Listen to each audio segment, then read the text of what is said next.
अब fatty liver एक आम समस्या है, ये क्यों होता है और इसके लक्षण क्या है? सबसे पहले ये हमारे दर्शकों को बताएं। जी, देखिए फैटी लिवर आजकल के जीवन में जो हमारा लाइफस्टाइल है उसके हिसाब से बहुत ही कॉमन समस्या हो गई है। फैटी लिवर बेसिकली खान पान से रिलेटेड है, दूसरा हमारे रहन सहन से रिलेटेड है। रहन सहन का मतलब सेडेंट्री लाइफस्टाइल जो होता है, जिसको हम लोग बोलते हैं कि आलसी जीवन।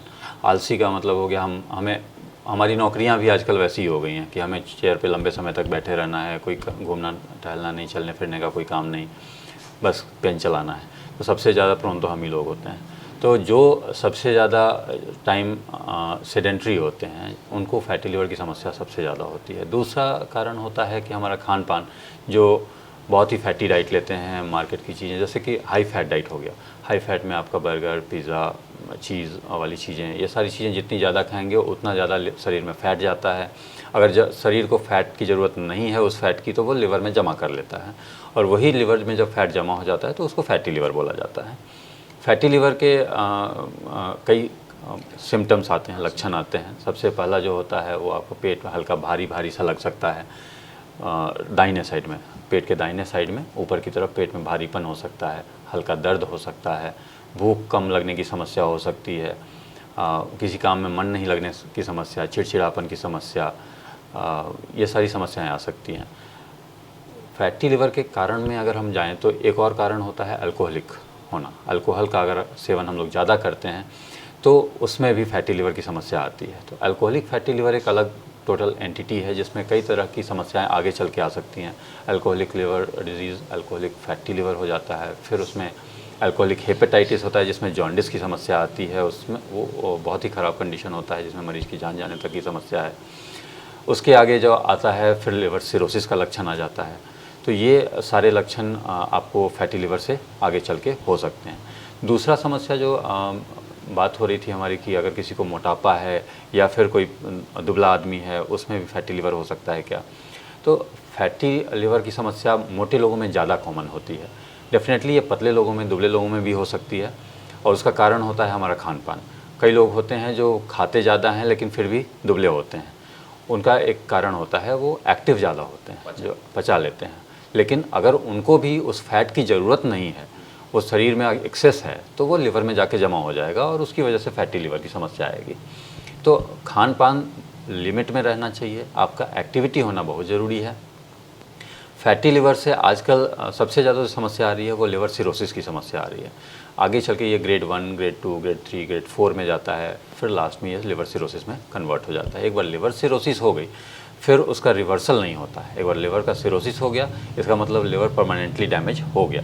तो अगर आप लिवर सिरोसिस के लक्षण आने शुरू होते हैं जिनमें आपका पेट में पानी जमा होना, खून की उल्टियाँ होने शुरू हो जाती हैं, जॉन्डिस होता है, काला पखाना हो जाता है, इस तरह की समस्या आती है, तो आप समझ लें कि ये लिवर सिरोसिस के गंभीर लक्षण हैं और आपको इमीडिएटली किसी डॉक्टर से दिखाने की ज़रूरत है।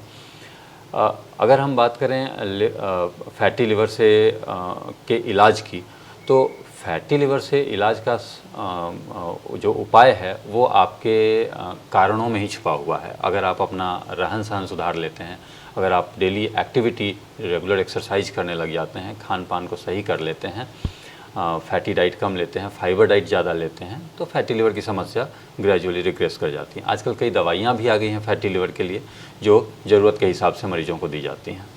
डॉक्टर साहब ये बताएं, जो किस जांच से पता चलेगा कि लीवर फैटी है नहीं है? जी, ये हमारे दर्शक जानना चाहते हैं, कुछ दर्शक लिखते भी हैं, कमेंट भी करते हैं, जो कौन सा जांच करवाएं ताकि पता चल जाए कि मुझे फैटी लिवर है।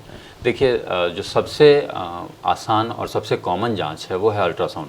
अल्ट्रासाउंड अगर पेट का कराया जाए, लिवर का कराया जाए, तो आपको फैटी लिवर की समस्या आसानी से पता चल जाती है।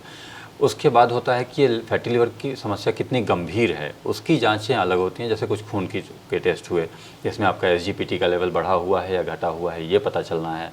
दूसरा आता है एक फाइब्रोस्कैन टेस्ट होता है। उस फाइब्रोस्कैन से फैटी लिवर किस लेवल तक गया हुआ है, आपको लिवर सिरोसिस के लक्षण आने की संभावना है कि नहीं, सिरोसिस ऑफ लिवर के कितने चांसेस हैं, ये पता चलने का संभावना बढ़ जाता है।